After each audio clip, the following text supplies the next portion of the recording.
Before we get some classic companions returning to the silver screen, the non-existent, the audio, the listening screen, no, they're all terrible names. Big Finish beat them to it.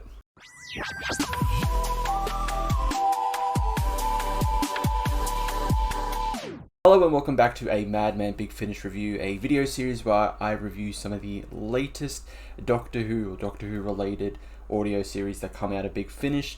For this week's video, I'm going to be discussing and reviewing the 10th Doctor Classic Companions, or it's just 10th Doctor Classic Companions, the latest in the 10th Doctor Adventures range.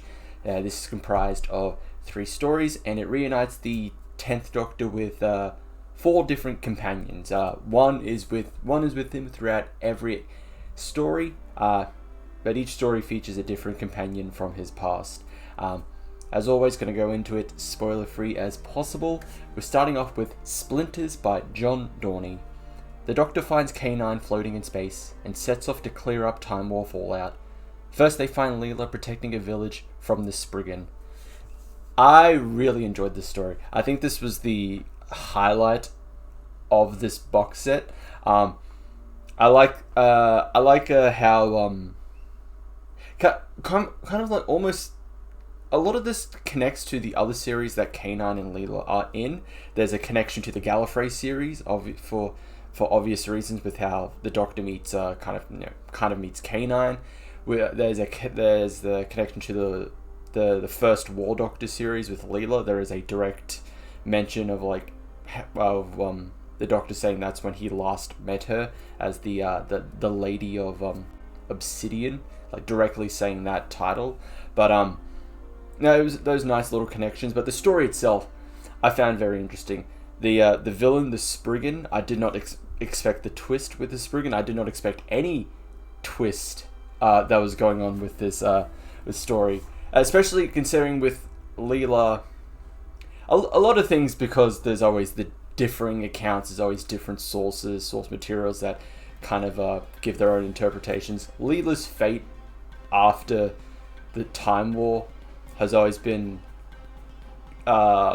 somewhat ambiguous. There's one where, she eventually passes away, is reincarnated as a child. There's probably various other ones as well, considering we still have her in the Gallifrey War Room series. So whether we'll get a definitive end to the character, we don't know. But with this one, I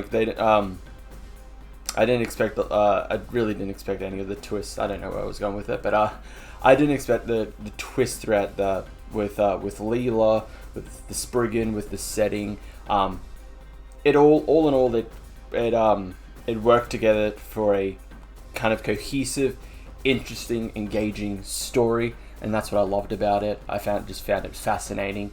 This was a stellar start to the box set, and that leads us into our second story, The Stuntman by Lizzie Hopley. The Doctor and Canine enter a virtual world of a movie stuntman to help Nyssa escape a Time War criminal scheme. So yes, we have Nyssa for this story. This one, I thought it was okay. It's very interesting, despite the fact Nyssa is the focus of the story. It's really more about Canine with what he does and what happens to him in this story, which I found kind of interesting, because I would have thought it was all about Leela in the previous story. I would have thought it would be all about kind of Nyssa. No, this is the kind of focal point that gets the Doctor and Canine into this story, and what the plot of what's happening with this Time War criminal that they've encountered. But this is more a kind of the focus. It's kind of like maybe 40-60, 40 for Nyssa, 60 for Canine. Canine really kind of stands out in this story, which I really liked. I really enjoyed. He's more than just the trusty robot dog. But no, that's what kind of stood out to me with this story. But I think the story itself, I thought, was fine. It was a decent story, but the kind of development of Canine with Nyssa in the story really stood out, and I really enjoyed that. And that leads us to our finale, Quantum of Axos by Roy Gill. Ace investigates a new tech company which seems too good to be true and meets the Doctor and Canine as Axos escapes its trap.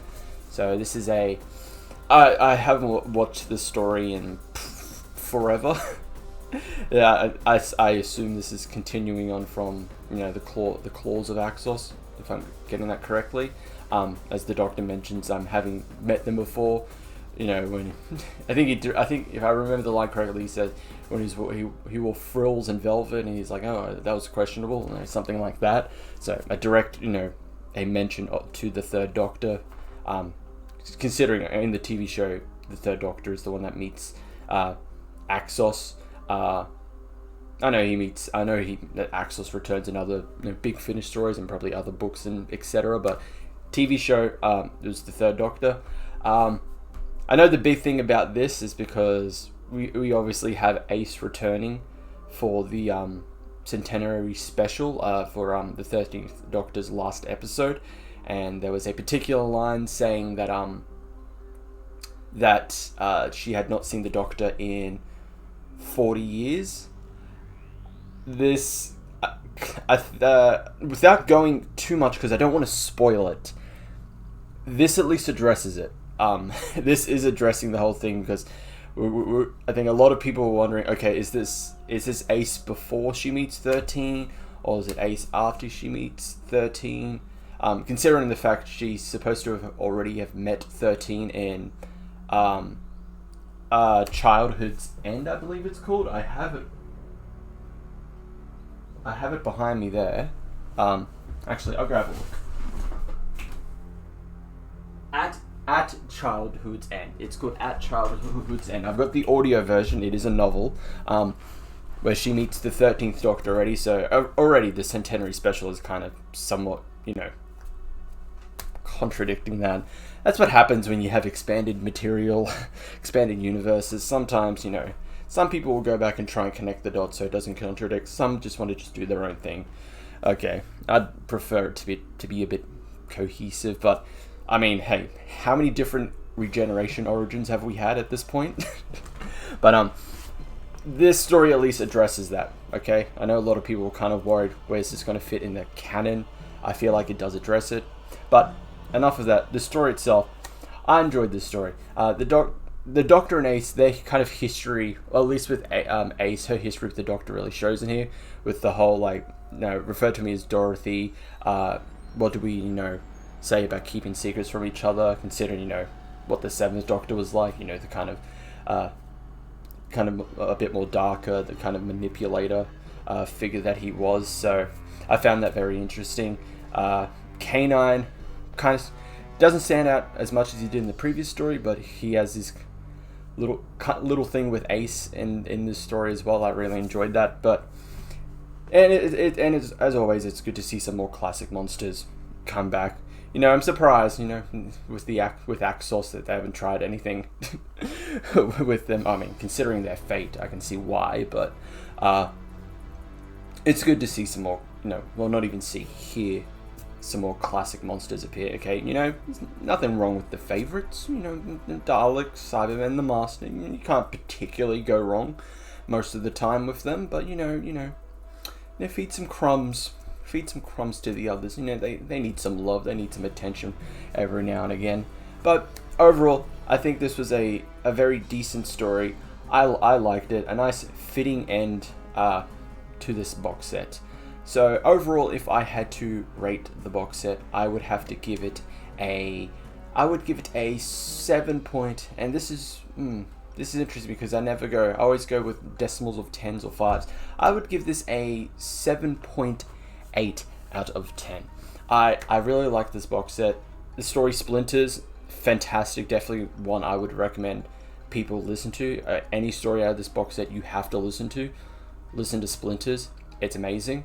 But I really did enjoy the Stuntman and Quantum of Axos as well. But so overall, with the box set, I was pleased with it. I enjoyed it. I liked it very much. Hopefully we get some more of this, because I know, or even though it'd be, I don't know how it would essentially kind of work, but considering with the end of time, and then also with Death of the Doctor, the 10th Doctor visited not just his personal companions, but every companion before he died. So I wonder if we could get something more like that. You know, the 10th Doctor with more of like some of his other previous companions. Yeah, that would be interesting. Yeah, that actually would be, you know, that'd be very interesting. I'm all in for an idea like this. You know, 10th Doctor meeting more of his companions, whether it's considering this is obviously pre end of time. He's by himself, so either pre end of time or during or pre regeneration, just going off seeing them all, something like that. You know, just throwing a spanner in there, throwing some ideas in there. You know, you can pay me for the royalties. No, I'm just kidding. But yes, I like this. I like this box set. Enjoyed it so much. The cover for it, I really like the cover. Mainly because the artist that does these covers does a fantastic job. But overall, yeah, another great solid release from Big Finish. And that is all for this review / discussion. Thank you everyone for watching.